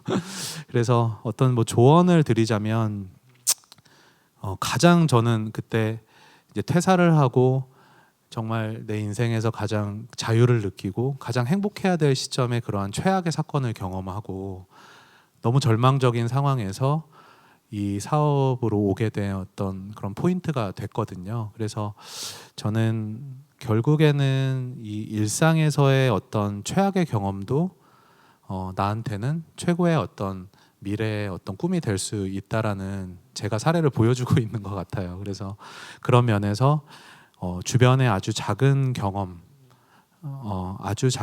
혹은 나쁜 경험조차도 사업을 하게 되는 그 경험들을 해결하는 과정에서의 사업 아이템들이 발생할 수 있을 것 같고요. 그리고 결국 경험이 중요한 것 같습니다. 그래서 내 경험도 중요하고 간접 경험을 위해서 뭐 사업의 선배들 만나는 것도 너무 중요하고 독서를 통해서 이제 뭐 역사적으로나 먼저 밟아 나갔던 사람들의 이야기도 들어보고 그래서 결국 경험을 어떻게 내 것으로 만들어서 실행으로 옮기느냐가 결국 이게 모두 다인 것 같습니다. 그래서 그런 면에서 네, 많이 경험하시고 네, 실행하면은 네, 결국에는 뭔가 하고 있지 않을까라고 생각이 듭니다. 네, 경험과 실행. 진짜 근데 천상 사업가신 것 같아요. 이게 보통 사람 같으면은 그 상황에서 그런 경험을 가지고 사업으로 연결을 못 시켰을 텐데 그 되게 그런 어떻게 보면 그런 프레임이나 그런 관을 가지고 계시다는 게 저도 개인적으로 되게 부럽고 이렇게 창업을 기대하시는 분들이나 창업을 원하시는 분들도 방금 조언하신 것처럼 본인의 경험 또는 간접적인 경험을 통해서 사업 아이템들을 또 발굴할 수 있는 기회들을 또 만드셨으면 좋겠습니다. 우리 팀장님은 투자자로서 네, 뭐 저 또한 경력이 훨씬 오래되신 그 투자자분들 앞에서 말씀드리는 것이 좀 쑥스럽지만 제 생각을 말씀드리면 비대면이라는 단어가 사실 코로나 이후에 굉장히 흔한 단어가 됐고 이제는 어찌 보면 좀 질릴 것 같은 단어가 된 부분도 있지만 그 이 단어는 사실 저희에게 익숙했던 ICT나 디지털 트랜스포메이션이라는 트렌드 안에서 저희가 많이 봤던 그 영역이었습니다. 그렇기 때문에 기존에 투자하시던 분들은 차별적인 기술력을 가지고 사용자 경험을 완전 혁신하는 기업들을 여전히 하시던 대로 발굴하시면 될 것 같습니다. 다만 그 몇 개 영역들이 이번 이벤트를 계기로 굉장히 빠르게 성장하는 것 같습니다. 예전이면 한 5년 정도 이상 걸렸어야 될 일들이 훨씬 더 단축되고 있는 것 같은데 그 중에 뭐 VR 같은 사례는 생각보다 오래 걸릴 줄 알았는데 굉장히 빠른 현실이 되어가는 것 같고요. 관련된 컨텐츠 산업도 마찬가지인 것 같습니다. 이렇게 그동안 저희가 훨씬 멀었던 산업들이 굉장히 빠르게 성장할 거라고 보여지는 곳들은 저희가 좀 집중적으로 보면서 변화들이 어떻게 일어나고 있는지를 모니터링하면 조금 더 좋은 투자를 계속할 수 있는 기회가 있지 않을까라고 생각하고 있습니다. 네, 너무 좋은 말씀 감사합니다. 지금 진짜 투자 잘하려면 진짜 변화의 촉각을 세우고 있어야 되는 것 같아요. 그리고 그래야 좀 더 좋은 기업들을 좀 더 빨리 발굴할 수 있는 것 같고, 저도 이제 기업들 만나면서 저는 오히려 이렇게 창업자분들한테 많이 배우거든요. 그래서 되게 제 직업에 만족하는 늘 항상 혁신하시는 분, 저희보다 생각을 훨씬 깊게 하시는 분들 만날 수 있어서 되게 좋은 것 같고, 또 좀 이제 클로징을 하면서 두 분께는 너무너무 좀 감사드리고, 그리고 오늘 이렇게 조언해 주신 것들이 분명히 이런 창업가나 벤처 투자자로서 이제 일하고 싶으신 분들 혹은 이미 시작하신 분들에게도 굉장히 큰 도움이 될 거라고 생각합니다. 감사합니다. 감사합니다. 다음으로 실제 대한민국의 혁신을 발전시키기 위해 노력하는 세 곳의 스타트업을 직접 만나보는 시간을 준비해봤습니다. 창업이란 길은 결코 쉽지 않다는 것은 저희 모두가 공감할 수 있을 것입니다. 그럼에도 불구하고 오늘 만나게 된 분들은 더 나은 미래를 만들기 위해 창업을 선택하고 끊임없이 고민하고 노력하는 오늘 이 자리의 주인공입니다. 그 중에서도 첫 번째로 비트 코퍼레이션을 소개합니다. 네, 안녕하십니까. 로봇카페 비트를 운영하고 있는 비트코퍼레이션의 지성원 대표입니다. 반갑습니다. 네, 저희 비트코퍼레이션은 작년 10월에 설립된 스타트업으로서 달콤 커피를 운영하고 있는 다날 F&B로부터 분사한 기업입니다. 기존에 저희가 운영하고 있던 F&B의 로봇카페를 넘어서 리테일의 자동화 플랫폼을 만들고 있는 기업입니다. 저희 비트의 사업 현황과 차세대 비트와 또 함께 하고 있는 전략들을 소개하도록 하겠습니다. 네, 비트의 사업 현황입니다. 저희 비트는 현재 로봇 카페를 100호점까지 확대하였습니다. 전 세계에서도 가장 상업화된 푸드테크 비즈니스로서 글로벌의 퍼스트 무버로서 비트라고 하는 로봇 카페를 확대해 나가고 있습니다. 저희 100여 대의 비트 코퍼레이션들이 확대되는데 가장 큰 기여를 한 곳은 기업의 사내 카페테리아입니다. 약 70%의 비트의 무인 커피가 기업의 사내 카페테리아로 운영이 되고 있고요. 보시다시피 삼성이나 현대, 또 SK와 KT 같은 주요 대기업들에서 직원들의 사내 복지로 저희 비트를 많이 운영을 하고 계십니다. 또한 저희가 작년부터 특수상권에서 놀라운 경험들을 많이 하고 있는데요. 리조트 같은 곳에서도 저희 가족 단위에서 저희 비트커피를 많이들 즐겨주시고 계시고요. 또 고속도로 휴게소 같은 곳은 24시간 저희 비트가 운영되면서 야간 매출이 약 40% 가까이 나올 정도로 고속도로의 야간 매출 활성화를 위해 크게 기여를 하고 있습니다. 또한 저희가 가장 요새 주목하고 있는 곳은 아파트의 커뮤니티 상권입니다. 저희가 작년 말부터 진입을 해서 벌써 약 7여 대의 비트가 아파트 커뮤니티에서 운영이 되고 있는데요. 레미안이라고 하는 브랜드뿐만 아니라 푸르지오, 호반 같은 다양한 커뮤니티에서 비트가 운영되고 있습니다. 저희가 운영하고 있는 이 100여 대의 비트 중에서 아파트 커뮤니티에서의 판매량이 가장 높게 나올 정도로 아파트에서의 앞으로 저희가 입지를 확대해 나가는데 큰 영업처로 기대를 하고 있습니다. 네, 앞서 말씀드렸듯이 비트는 이 푸드테크와 언택트 분야의 성공 사례로 많이 뽑히고 있고요. 여전히 글로벌에서도 저희와 같이 100여 대까지 늘려나간 푸드테크 기업이 아직 없기 때문에 퍼스트 무버로서 시장을 잘 선점해 나가고 있습니다. 저희가 거쳐온 비즈니스에 대해서 수치적으로 살펴보도록 하겠습니다. 비트가 처음 출시한 2018년 7월부터의 데이터와 2019년도부터의 데이터들을 비교해 보면 약 1년 동안 멀티플 성장을 기록하였고요. 저희가 코비드가 나온 이후에 판매량이 또 급증한 것들을 볼 수가 있고, 기업들의 재택근무라든가 대학교 같은 곳에서의 매출이 약간 저조한 부분도 생겼지만 반대로 비트 판매가 2배 이상 증가하게 되면서 수치적으로는 매출을 2배 이상 기록하게 되었습니다. 저희가 앞서 말씀드린 대로 기업에서 비트가 많이 활용되고 있다고 말씀을 드렸는데요. B2B라고 하는 기업의 사내 카페테리아는 굉장히 혹독한 환경입니다. 1시간에 100잔, 200잔씩 주문이 들어오는 그 환경 안에서 비트가 잘 운영되고 있는지를 저희가 데이터로 살펴보겠습니다. 한 달 기준으로 약 20잔 이상 저희 비트 커피를 즐기시는 고객이 약 35% 정도 됩니다. 또 안 먹어보신 분들은 계셔도 한 잔만 드신 분들은 한 1.6%밖에 안 되는 매우 높은 재방문율을 기록을 하고 있고요. 최근 들어 많은 기업들이 자체적으로 오더 서비스를 운영하고 있지만 실제로 매장에서 주문을 하는데 쓰이는 그 앱의 오더 결제율은 5% 미만입니다. 이에 반해 저희 비트는 80% 가까운 앱 주문율을 보이고 있기 때문에 앞으로 앱에 대한 플랫폼의 가능성을 기대하고 있고, 이 B2B라는 환경에서의 저희 비트의 가치를 검증했기 때문에 B2C로의 확대를 기대해 볼 수 있겠습니다. 네, 지금까지 저희 비트는 시장의 퍼스트 무버로서 어떠한 레퍼런스도 없이 지금까지 쌓아온 운영적 그리고 또 기술적 노하우들은 쉽게 따라오지 못하는 영역이라고 또 생각을 또 하고 있습니다.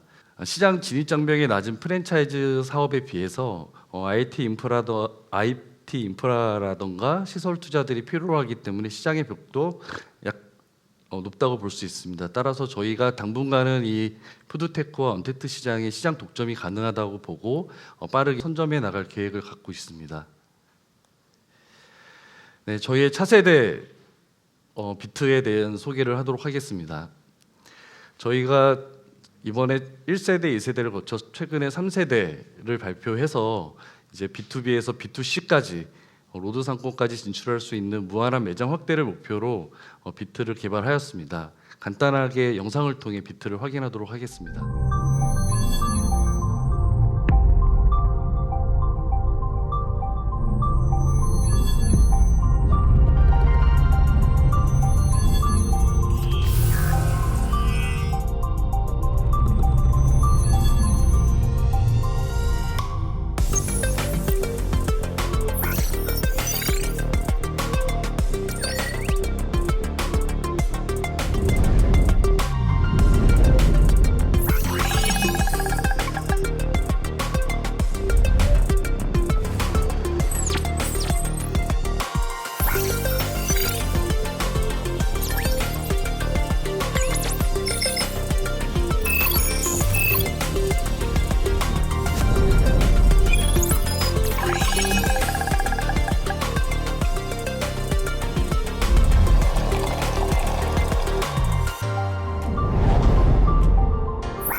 영상으로 확인한 저희 비트는 이제 최근 가장 디자인 트렌드인 플랫한 디자인을 기반으로 제작을 하게 되었고요. 다양한 이제 기술들을 접목해서 매우 심플하지만 굉장히 많은 기술들을 탑재하고 있습니다. 또한 인체공학적으로 설계를 하였기 때문에 일반 성인 남녀를 뿐만 아니라 장애인분들까지도 편하게 이용하실 수 있도록 개발을 하였습니다. 또 영상에서 보셨듯이 저희 비트는 기존의 2.0 대비해서 픽업 속도도 많이 향상되고 언택트한 픽업 기능 그리고 엣지 컴퓨팅을 이용한 딥러닝 기술들이 탑재되어 비트가 매우 똑똑해졌다고 할 수 있겠습니다. 네, 또한 저희는 비트 앱을 기존에는 주문할 수 있는 앱에서 플랫폼화된 앱으로 최근에 업데이트를 하였습니다. 그래서 기존 카페에서는 볼 수 없었던 구독 서비스라던가 또 스토어의 운영, 그리고 배달 서비스, 또 나아가서는 광고의 영역까지 다양한 서비스로 주문 서비스들을 고도화할 계획을 가지고 있습니다. 네, 마지막으로 저희의 전략을 소개해 드리면서 발표를 마치도록 하겠습니다. 앞서 1.0과 2.0은 저희가 단순한 무인 카페로서의 기능에 충실했다라고 하면 앞으로 나올 차세대 비트는 단순한 키오스크뿐만이 아니라 약 15평에서 30평 정도 되는 매장을 관리하는 시스템, 또 데이터들을 이용한 관리 시스템, 앞서 말씀드린 다양한 주문 시스템으로 더 폭넓은 플랫폼으로 더 확대할 계획을 가지고 있습니다. 네, 저희가 말씀드린 이 플랫폼은 아이메드라는 이름으로 개발되어지고 있습니다. 현재 AI, DI, 딥러닝, 비전 기술, 또 RPA 같은 다양한 기술들을 탑재하여 이 비트를 쉽게 메인터너스 할 수 있고, 또 운영을 자동화할 수 있고, 데이터들을 가공해서 시각화할 수 있는 이 기능들을 플랫폼화시켜서 비트 매장에 적용을 하고 있습니다.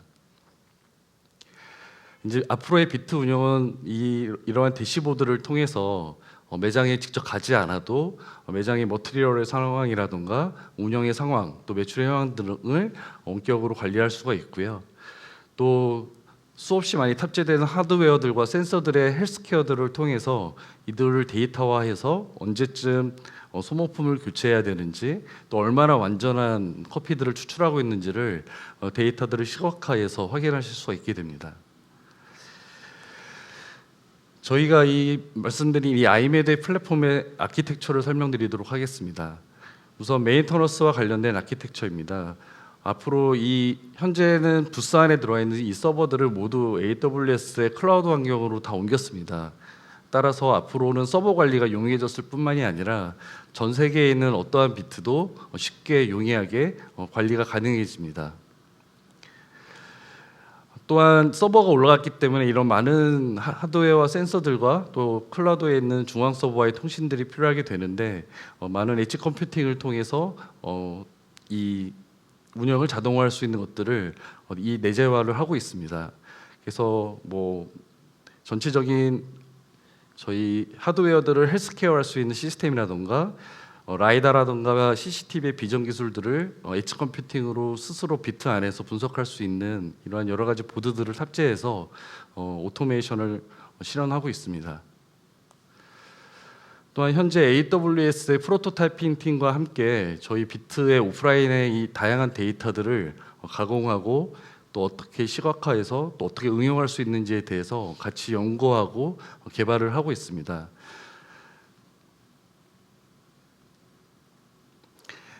네, 최근에 저희는 이제 비트박스라고 하는 비트의 매장을 런칭하기 위해서 최근에 쇼룸을 만들었고요. 이 비트와 또 저희 스마트 선반, 그리고 또 온라인으로 구매할 수 있는 다양한 MD들을 통해서 매출들을 발생시킬 계획을 가지고 있고요. 단순히 하드웨어 장비를 넣고 그냥 매장을 무인으로 운영하는 것이 아니라 사람들의 출입을 감지해서 피플 카운트라던가 사람들의 동선을 추적한 히트맵 정보들을 저희가 앞으로 데이터로 가져가게 되고요. 또 이 무인 매장의 가장 중요한 부분을 저희는 휴먼 터치라고 생각을 하고 있습니다. 얼마나 소프트하게 무인 매장에 들어와도 소비자들이 어색하지 않게 이 비트를 이용할 수 있게 하느냐가 이 무인 매장의 핵심이라 생각하고, 사람이 들어왔을 때 조명이 바뀌고 또 음향이 바뀌고, 또 이 무인 매장이라는 특성상 이물질이 있거나 아니면 노숙자가 있다는 것들을 다양한 라이다와 비전 기술을 융합해서 부분들을 감지해서 서비스를 고도화할 계획을 가지고 있습니다.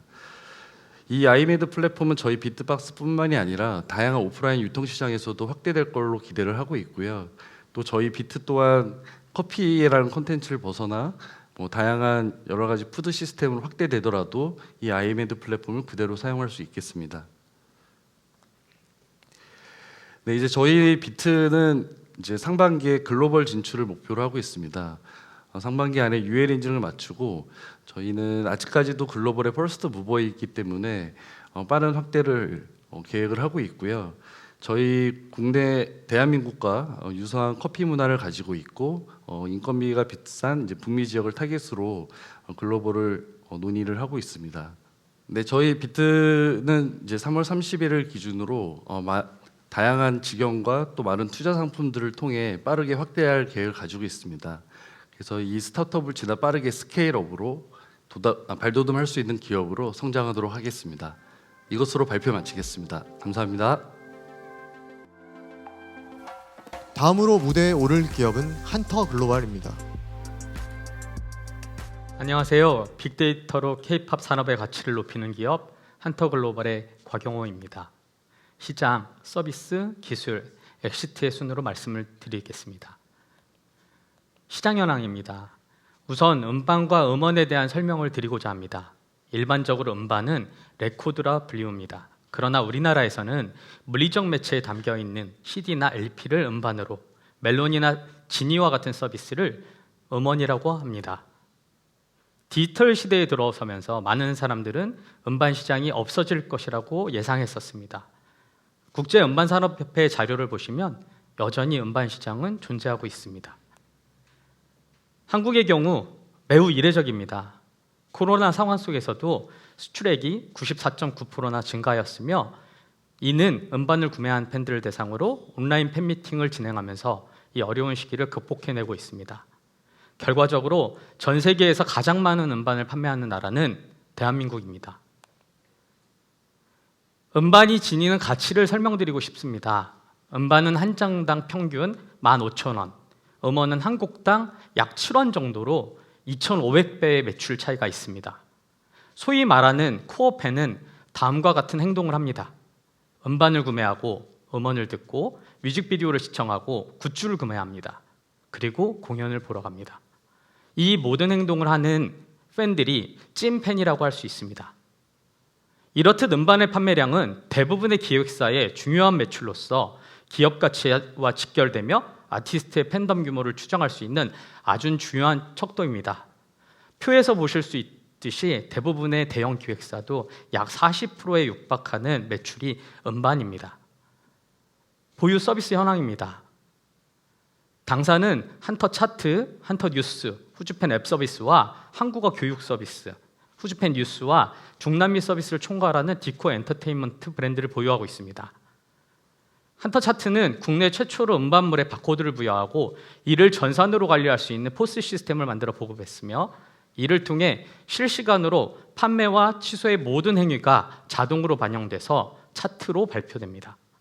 2010년에는 200여 개의 판매장이, 현재는 1000여 개가 넘는 온오프라인 판매점 네트워크로 성장했습니다.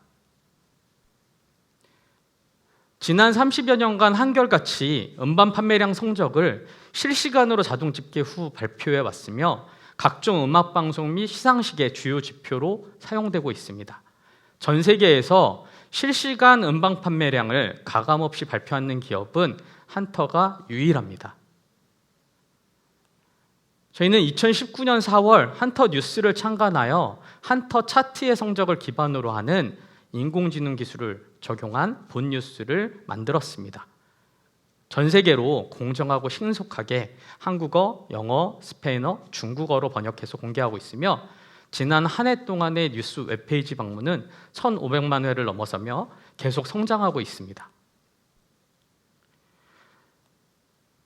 삼성이나 LG의 스마트 TV를 통해서 전 세계 최초로 24시간 K-팝 뉴스 채널을 만나실 수가 있습니다.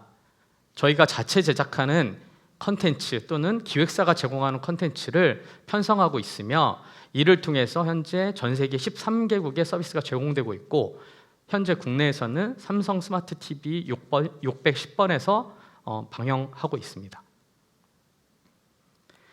앞서 말씀드렸던 글로벌 K-팝 팬덤 플랫폼 앱을 론칭했는데요. 차트와 뉴스, 콘텐츠를 한 곳에서 즐기실 수 있도록 지난해 5월 정식 론칭하였습니다.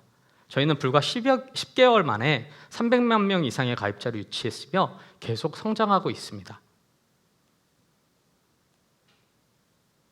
보유기술 현황입니다. 당사는 수많은 K-팝 관련 기업 및 팬덤들의 니즈를 분석한 결과, 또 음반을 내고자 하는 기획사들 또는 제작사들, 유통사들 그리고 소속 아티스트들에게 물어봤습니다. 음반을 얼마나 어디다 팔아야 하지? 글로벌 마케팅은 어떻게 해야 하지? 그럼 팬덤의 반응은 어떻지?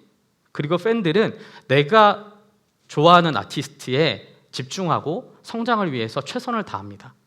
이렇듯 아티스트와 팬 그리고 제작자가 모두 만족할 수 있는 솔루션이 필요하다고 생각했습니다. 이에 당사는 지난 2년간 다양한 데이터 수집에 종류를 늘렸고 자체의 기술 개발을 통해서 많은 알고리즘을 만들었습니다. 지난 2년간 약 16억 원 이상의 국가 R&D 과제를 획득해서 연구 개발에 최선을 다하고 있으며 현재는 음악 데이터 집계, 분석, 시장 예측 시스템 등을 인공지능 기술과 결합해서 계속 고도화시키고 있습니다.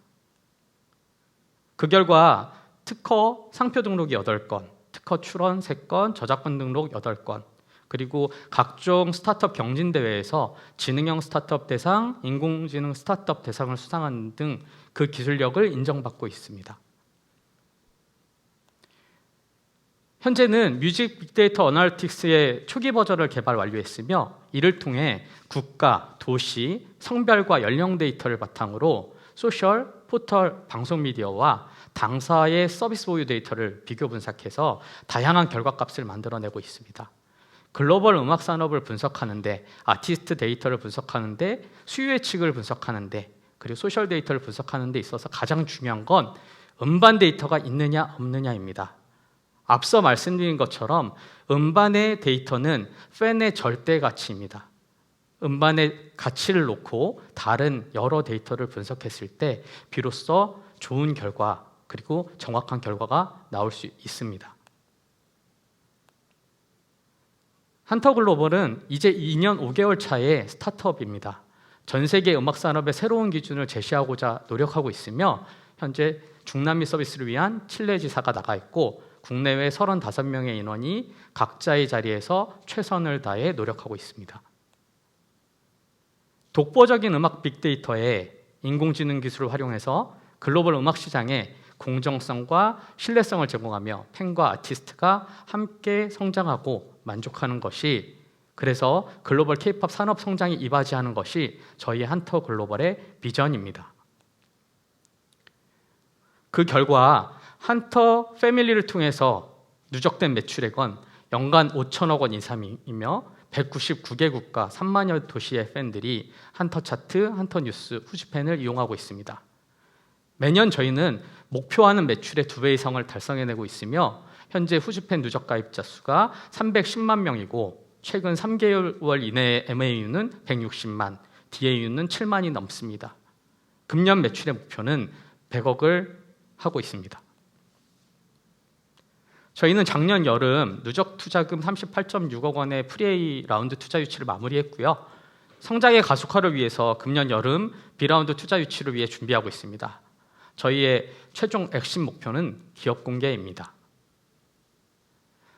저희는 수많은 파트너사들과 함께하고 있으며 저희와 협업을 원하는 분들은 언제든지 연락을 주시면 정말 열려있는 마음으로 모든 부분들을 협업할 가능성이 충분히 있는 스타트업입니다. 대한민국 음악산업을 넘어 세계 음악산업의 리더가 되는 그날까지 열심히 하겠습니다. 감사합니다. 어느덧 마지막 스타트업을 만나볼 순서가 되었습니다. 콜라비 팀을 소개합니다. 안녕하세요. 저는 원페이지 업툴 콜라비를 만들고 있는 콜라비팀 조용상입니다.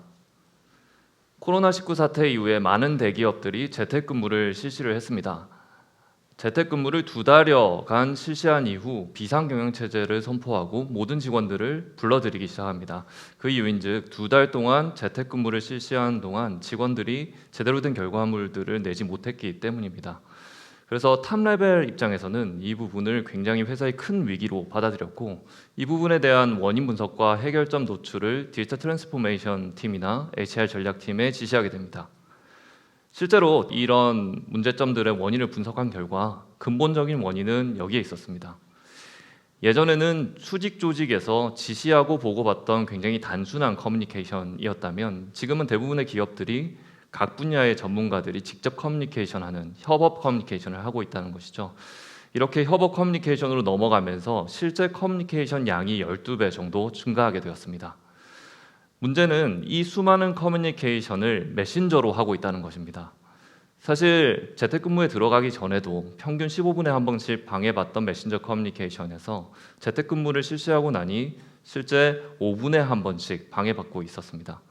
그래서 제대로 내가 업무에 집중할 시간이 보장되지 않으면서 제대로 된 결과물을 낼 수 없는 상황이었던 거죠. 이 부분에 대한 해결책 도출을 위해서 선도시장인 미국 시장을 살펴봤습니다. 미국 시장에서는 2016년 슬랙에서 비슷한 현상을 발견했었는데요. 슬랙은 두 가지 장점이 있습니다. 하나는 수많은 외부 서비스들의 알림을 연동한다. 그리고 또 하나는 풍부한 API를 제공하면서 내가 개발 중인 무언가에 대한 알림을 받아본다. 자, 이렇게 수많은 알림들을 슬랙으로 모아서 보게 되면서 실제로 우리가 겪었던 똑같은 상황에 맞이하게 됩니다. 그 수많은 알림들을 확인하느라 실제 내가 해야 할 본업에 충분히 집중하지 못하는 현상이었죠. 그래서 시장은 이 문제를 해결하고자 2019년부터 현재 시점까지 원페이지 협업 툴, 이 시장을 리딩을 하면서 이 문제를 해결을 하고 있습니다.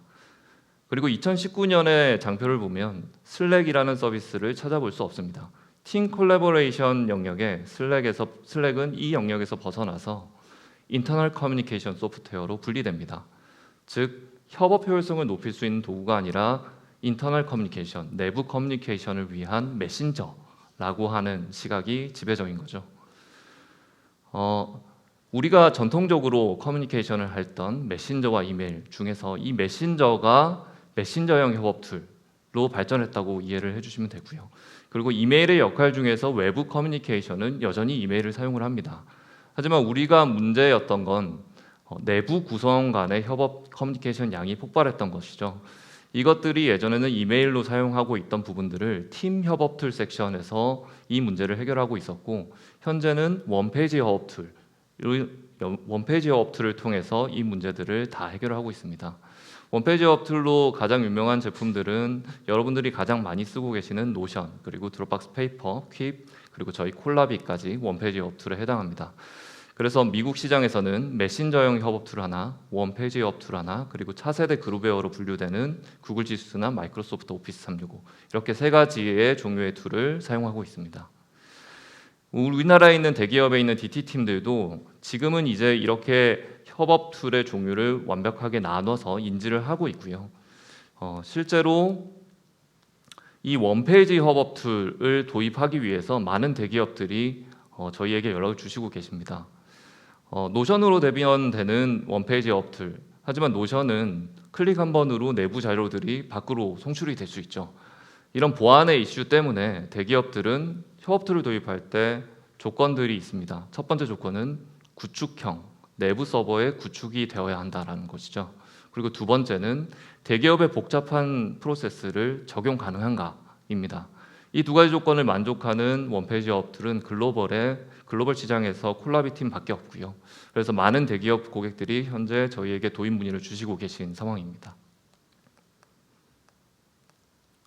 이 대기업의 판매를 함께하기 위해서 저희는 네이버 클라우드와 판매 계약을 맺어서 함께 코세일즈를 진행하고 있고요. 또한 라이먹스가 일본 시장 진출할 때 이 일본 시장의 진출에 도움을 줬던 사테라이트 오피스의 자회사와 일본 시장 판매 계약을 이미 맺은 상태입니다. 원페이지 협업 툴은요, 이슈가 해결되는 모든 과정을 하나의 문서에 담아서 이 안에서 해결을 하자는 개념입니다. 즉 이슈가 공유되고 서로 할 일을 주고받고 그리고 할 일이 완료되면 그 결과물을 드래그 앤 드롭으로 이 원페이지 협업 툴에 올려놓고 이렇게 이슈가 해결되는 모든 과정들이 한 문서에 들어가 있으면 우리가 원페이지 리포트를 보듯이 내가 업무에 집중할 땐 충분히 집중하고 돌아왔을 때 원페이지 리포트를 보듯이 한눈에 캐치업할 수 있게 되는 겁니다.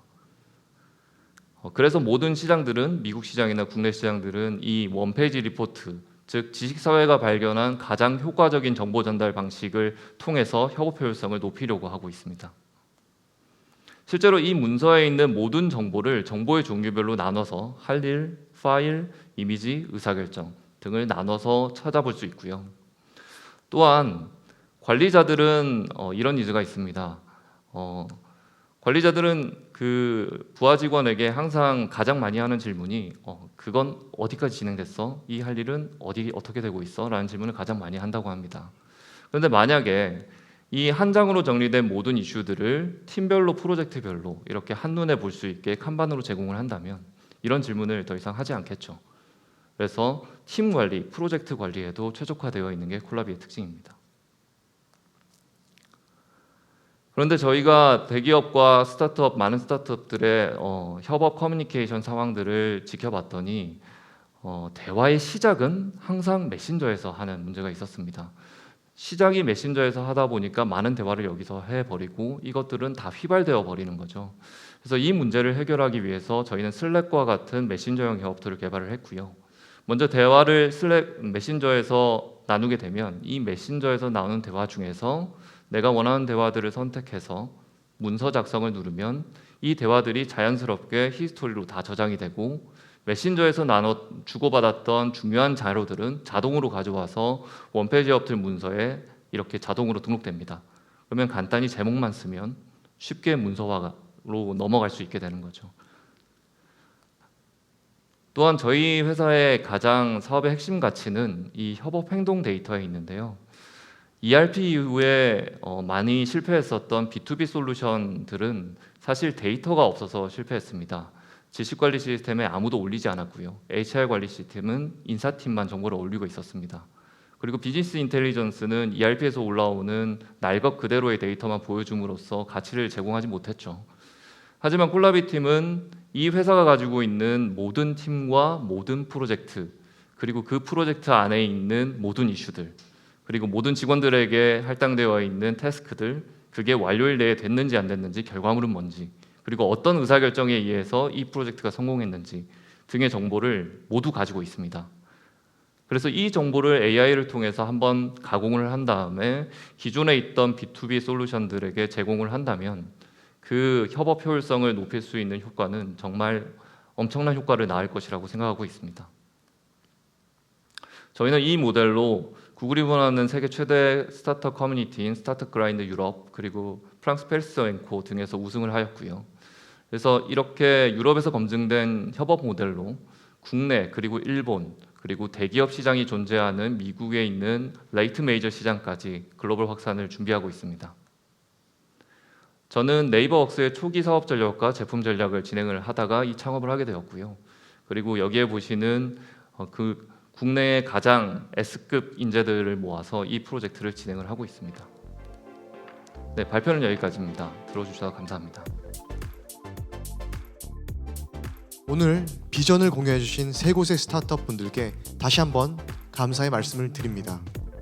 이렇게 오늘 제1회 스마트 대한민국 펀드 파트너스 데이가 이제 마무리를 지을 시간이 됐습니다. 올해도 아직 코로나의 위협이 끝나지 않은 현 시점에서 대한민국이 포스트 코로나 시대에 앞장서 나갈 수 있도록 스타트업과 멘토 기업들에 대한 여러분의 지속적인 관심과 성원을 부탁드립니다. 끝으로 오늘 참석해 주신 모든 분들께 다시 한번 감사 말씀을 드리며 이것으로 스마트 대한민국 펀드 파트너스 데이를 마치겠습니다. 감사합니다.